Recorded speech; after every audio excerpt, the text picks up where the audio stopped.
It's my pleasure and honor to be here with Dr. Sonja Lyubomirsky in University of California at Riverside in her office, where she runs the Positive Psychology Lab.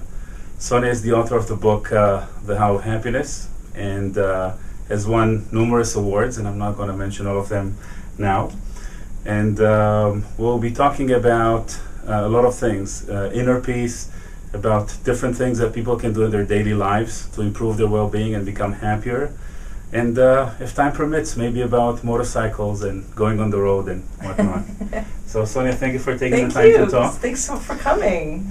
Yep. Yeah. So I want to start by asking you, maybe just to give a little bit of a nutshell overview of your current research interest and the things you're studying now, because I know you've been studying well-being and happiness in different ways for a good 20 years. So, what's your current focus? Sure. So the current focus. Well, the last 10 years, my focus changed to studying: is it possible for people to become happier? Because there's a lot of reasons why it may not be possible to gain lasting happiness. Happiness is in part genetically determined, and it's part of a personality, which is very stable, doesn't change much over the lifespan. And also, people get used to things very quickly. So we get something really good in our lives, and then we get used to it, and we go right back to our previous happiness level. So there's lots of reasons to think you can't really become happier. So I argue with my colleagues that it is possible to become happier. And so I wrote this, the book, The How of Happiness, about that. And so in my lab, basically, we do what are called happiness interventions, which are kind of like clinical trials, but instead of testing a new drug treatment or something like that, we test happiness activities or strategies that people can use.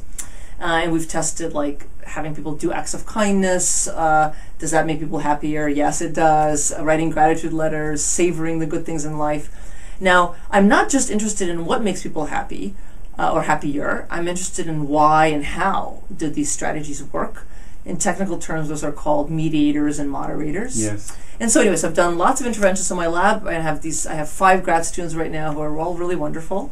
And we're doing some really exciting studies right now. I mean, many, we don't have the data yet, but they're sort of in progress.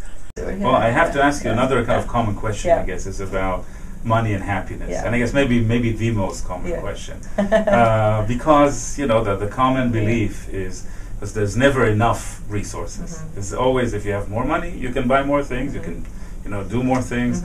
And it seems like, that's where people focus. Because of that. That's very obvious. Right. So I know it's not a simple answer. Well, I'm going to shock you by saying money makes people happy, but it depends on how they spend it. And so I'm writing a new book right now called The Prepared Mind, and I have a chapter in it about money. And I actually there's hundreds of studies on money and happiness, or I don't know, probably hundreds, definitely dozens and dozens. Yeah. And I read most of them, and I kind of summarized like this is the bottom line. What is it? I'm not sure because actually there's 5 different bottom lines, but what I want to tell you about is that it's how you spend the money is important. Money, of course, can make you happier because money can allow you to like quit your horrible job and write a novel if that's what you really want to do. It can allow you to spend more time with your friends and travel to fascinating destinations. So it depends how you spend it, right? If you spend it on like brand name designer products and sort of lots of material things, that is not going to make you happy. Unfortunately, that is what a lot of people do with money, is they just buy more stuff. And you said before when we were talking about money how it's important to be comfortable. I think you used the word comfortable a couple of times. And that's something that to me is an insight, that I think comfort became a value in our society. It's important to be comfortable.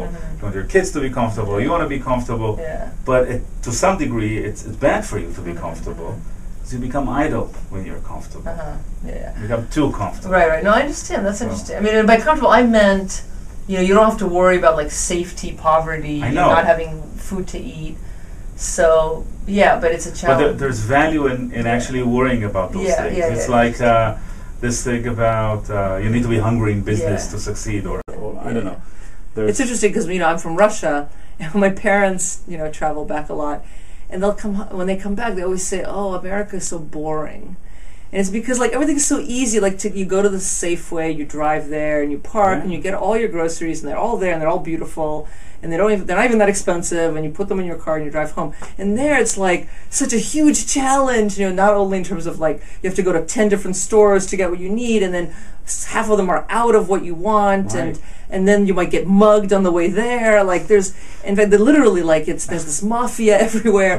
That sounds interesting. Yeah, and they're like it's That's so not boring. it's a high. They say it's like a high to be there. Yeah, I'm not sure if I wanted. Yeah. Well, I don't know if you would that. choose to do that, but that's the thing. If you are, so I think that's the second insight is about fulfilling dreams. Right.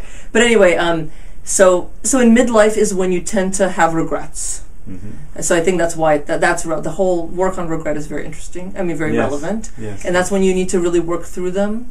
There's also some research on by Laura King on what she calls lost possible selves, and it's relevant to regret. It's kind of like, is there it's too late to be I mean, you of course you can still follow certain dreams, but there's certain things that it's too late for you to do. You will never be that person you could have been because you're already past that point. You can't do it, and so that's your lost possible self. You could have been, or you could have moved to Europe and spent your life living in Europe, but you didn't. You could have married, but you didn't, or you could have stayed single, but you didn't.